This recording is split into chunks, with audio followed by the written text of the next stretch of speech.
Today we'll be introducing a new segment on Fix the Flick, the Phantom Flick. As Hollywood has embraced long-form storytelling, there are plenty of characters out there that have enough existing lore in their franchises to make standalone stories. A Phantom Flick is a movie that could exist, but doesn't. And today we'll be making a Phantom Flick for Assassin's Creed. The Assassin's Creed video game series has been a huge international hit. It features real-world locations as a playground for an epic battle of good versus evil across time. A sort of historical science fiction that uses enjoyable action, sneaky stealth,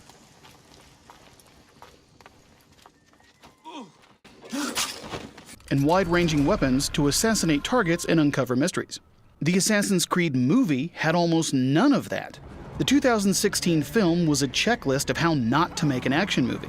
The editing was so fast and chaotic it was hard to understand what was happening.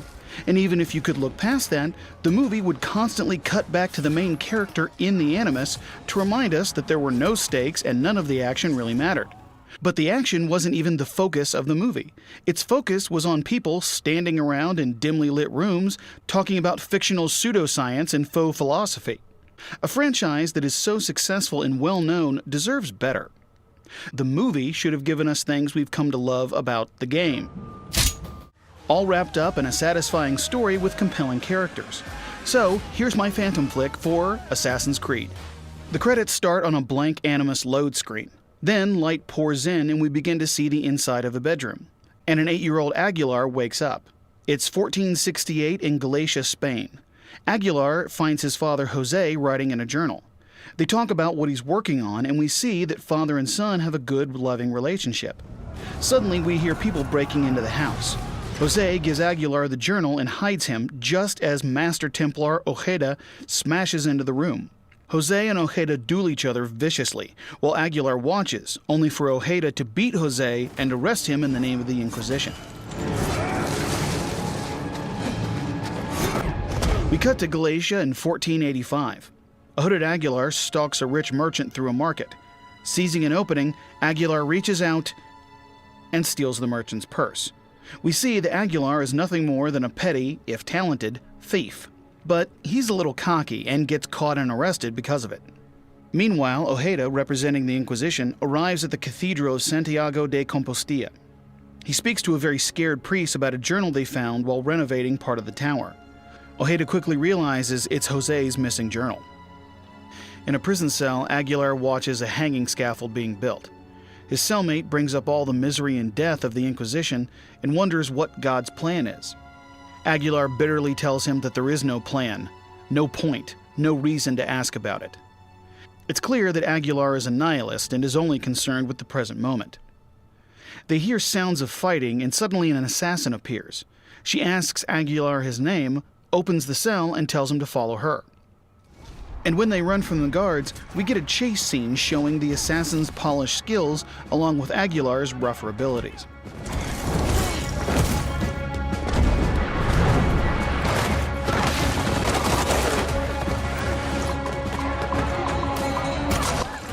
After they escape, Aguilar tries to ditch her and she shoots a blow dart into his neck, knocking him out.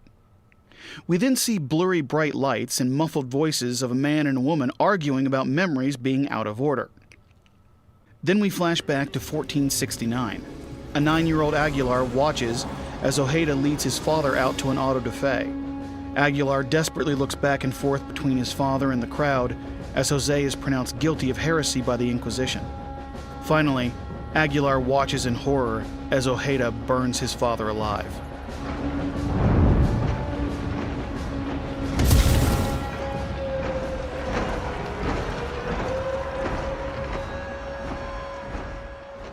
Aguilar jerks awake in the present, and for just an instant we see distortions in the room.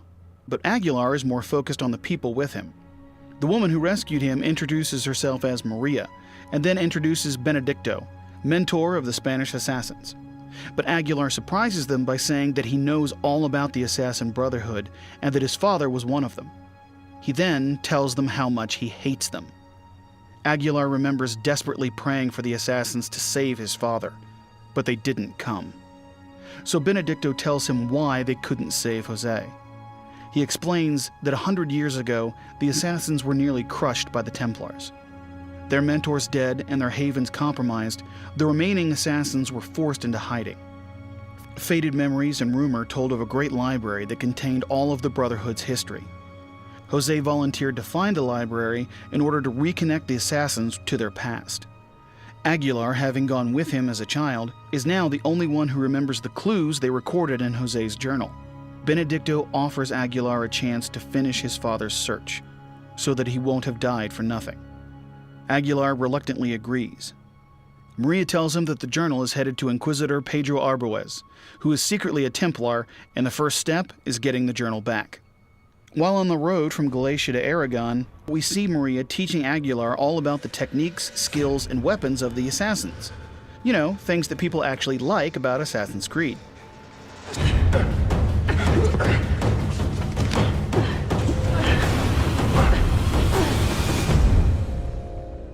Speaking of which, Maria tells him their creed. Nothing is true, everything is permitted. And that the assassins fight for humanity's freedom above all else. She also tells him why they oppose the tyrannical control of the Templars. They arrive in Aragon and go to the Cathedral of Zaragoza. Maria tells him that she needs to assassinate Arbuez to weaken the Inquisition, while he steals the journal. They sneak into the cathedral and Aguilar goes to the study while Maria tracks the Inquisitor. Aguilar finds the journal just as Maria kills Arbuez.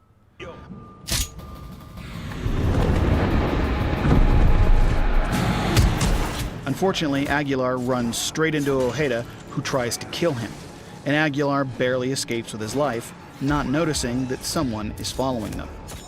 Afterward, Aguilar is very upset after seeing the man who killed his father, and insists that their next target should be Ojeda. Maria reminds him that the assassins don't fight for themselves, but for freedom. She tells Aguilar that he is free to kill Ojeda, but not as one of them. Using the journal, Aguilar figures out that the next clue is in the Mosque of Cordoba, but that's overshadowed by the memory of Jose's death at the hands of Ojeda. We're left to wonder whether Aguilar will serve the assassins or himself. Aguilar and Maria arrive at the mosque and find it undisturbed. So they set about figuring out the clues to unlock the hidden temple underneath.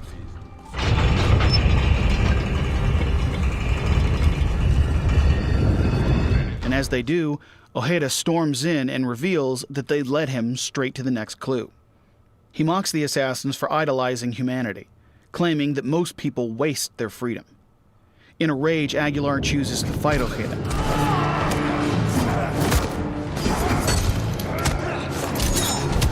Meanwhile, the Inquisition soldiers overwhelm Maria and remove the final clue, a strange key from the temple, which causes it to begin to crumble.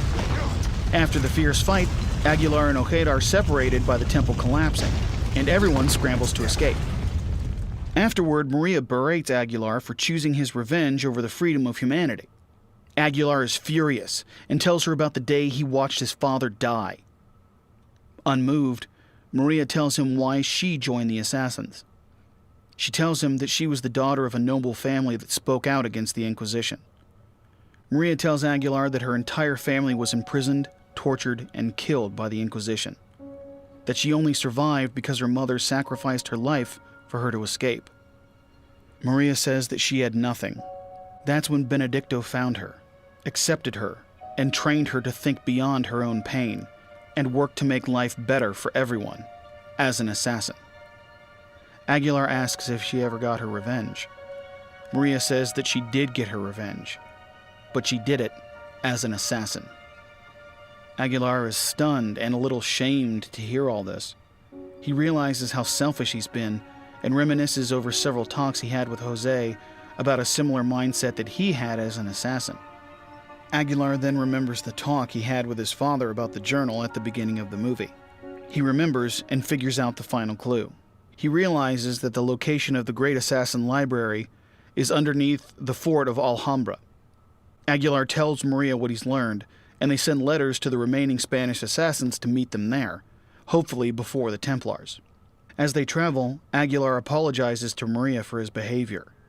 She accepts, and he says that he hopes he's right about the location of the library.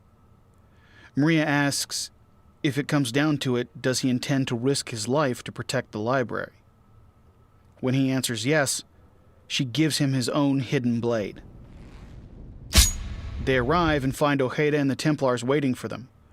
Ojeda once again mocks them. He points out that the assassins are scattered, broken, and clinging to a past that they will never regain. That's when a small army of assassins show up and a battle ensues.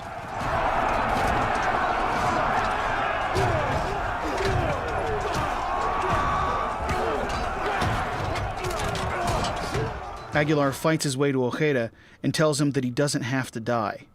Aguilar says that he only wants the key. Ojeda laughingly refuses, and they have a knockdown, drag-out fight with both of them greatly injured.